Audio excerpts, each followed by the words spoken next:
Hi, I'm Average Joe. Welcome to my channel. I'm an average guy living in the bottom of the society in China.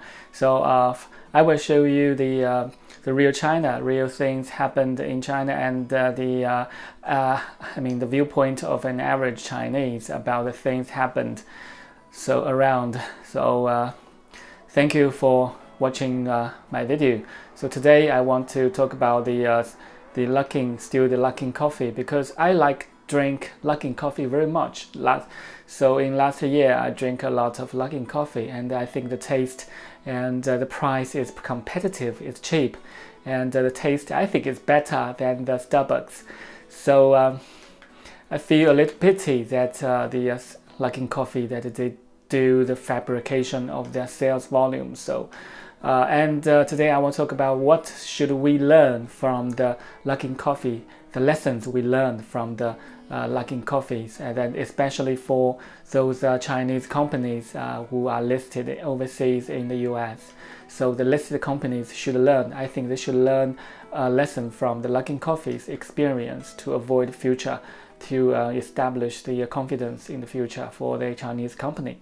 So Luckin Coffee Inc., the Chinese chain which is now in a deep crisis for fabricating sales data, disclosed on the April 2nd that its 2019 revenue was inflated by about 2.2 billion yuan, which equals to 310 million, thus admitting to short seller Muddy Waters' earlier allegation.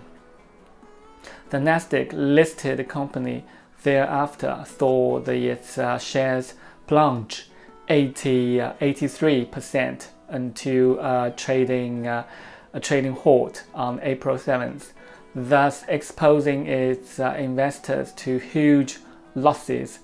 So awaiting the 2-year-old company are class actions suits filed by law firms on behalf of affected investors, and perhaps investigations from the Securities and Exchange Commission, the regulatory body in the United States. So besides a considerable amount of compensation and administrative punishment, individuals in charge may even face criminal sanctions enforced via extradition arrangements. The incident has also brought the financial integrity of Chinese firms listed in the US under increased scrutiny. So Nasdaq listed online video platform iQIYI Inc. faced a short seller accusation of overstating revenue less than a week after Luckin Coffee admitted to issuing falsified statements. Meanwhile, NYSE listed tutoring service provider TAL Education Group reported inflated sales, albeit minor. The spillovers have led to concerns that Chinese firms could face difficulty selling their shares and may have to discount future IPOs in the US market, as trust in Chinese firms takes a hit. So the phenomenon has a history. So between 2010 and 2011, Wall Street short sellers initiate a series of accusations against Chinese firms' financial integrity, many of which proved to be true. This caused an interruption to Chinese companies going public in the US market between 2012 and 2013. As investor confidence soured, some Chinese firms listed in the US have recklessly chosen to take advantage of loopholes in the firewall system against financial fraud in that country's capital market. The firewall is composed of 4 tiers: regulators, investors, auditors, and class action lawsuits. when the scandals of US-listed Chinese firms' financial reporting fabrications peaked nearly a decade ago, there were gaps in securities supervision between the two countries, which caused loopholes in the tiers of regulators and external auditors. Notably, U.S. supervisory bodies such as the Public Company Accounting Oversight Board cannot inspect Chinese auditing firms registered with them and their auditing performed in China, meaning that the SEC is unable to clearly access the accuracy of external auditors. The Chinese and the US governments have stepped up efforts to fix the problem.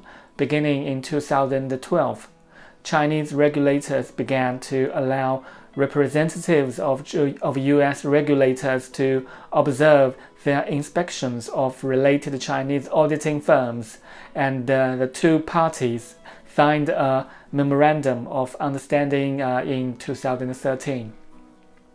Now, upon the request of the PCAOB on a case-by-case basis, Chinese regulators, including the Chinese Security Regulatory Commission and the Ministry of Finance, have granted access to working papers of Chinese auditing firms. Since then, regulators and external auditors have extended their functions more effectively and helped improve Wall Street investors' confidence in Chinese firms. IPOs of Chinese firms like Alibaba and JD were welcomed by the US market. Financial reporting quality of Chinese firms has also improved, as none in the 57 Chinese firms that went public in the US market from 2013 and 2017 received punishment from the SEC versus 15 in the 269 predecessors that listed during year 1999 and 2011 period. But there are still loopholes in the firewall, as some gaps in regulatory cooperation remain, especially when it comes to enforcing court judgments for class action suits filed against Chinese firms. Research tracing the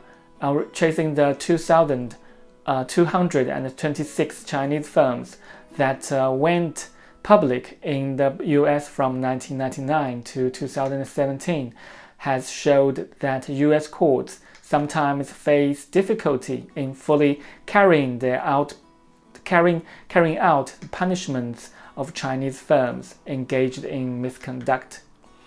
This is because many of the companies do not have assets in the US, which means their assets cannot be frozen by the court to enforce compensation for investors. Some US-listed Chinese firms have taken a chance on the loopholes and resorted to malpractice. Yet, the case of Luckin Coffee proves that the four-tier firewall, despite its weak links, still plays a key role. Particularly, the force of external investors, especially short sellers, has once again proven to be strong. In a market where 80% of the investors are institutional investors, listed firms' misconduct will ultimately be detected and priced in. Taking a lesson from Luckin Coffee, Chinese firms must achieve a higher standard of compliance. They must stay true to the bottom line of financial integrity and at the same time strengthen information disclosure to live up to investors' expectations. Compliance, in a broad sense, means not only satisfying requirements of laws and regulations, but meeting investors' expectations over information disclosure as well. The latter could be more important, but has been overlooked by many Chinese firms.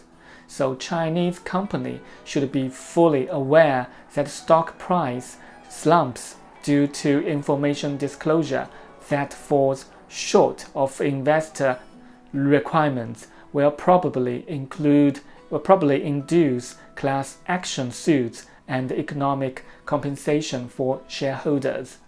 For Chinese firms directly facing allegations of false financial reporting, rebuttals based on facts and details will work. For instance, New Oriental Education and Technology Group Inc. saw its stock price soon recover from a plummet in 2012. The Beijing-based educational service provider proactively disclosed more information to the SEC as well as investors, and carried out timely communication, helping investors rebuild confidence in the company. All in all, for a listed company, transparent information disclosure and open communication are always the most sound practice. Otherwise, betting on good luck to mask malpractice will only result in punishment from the market.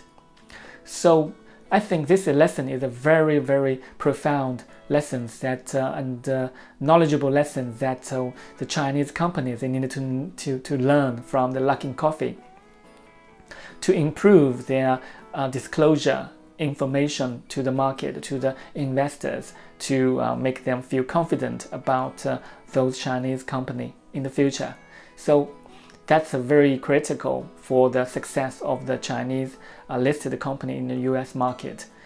And I think this is also better for the Chinese company, and also is better for the investors. And otherwise, the investors will lost a lot of money.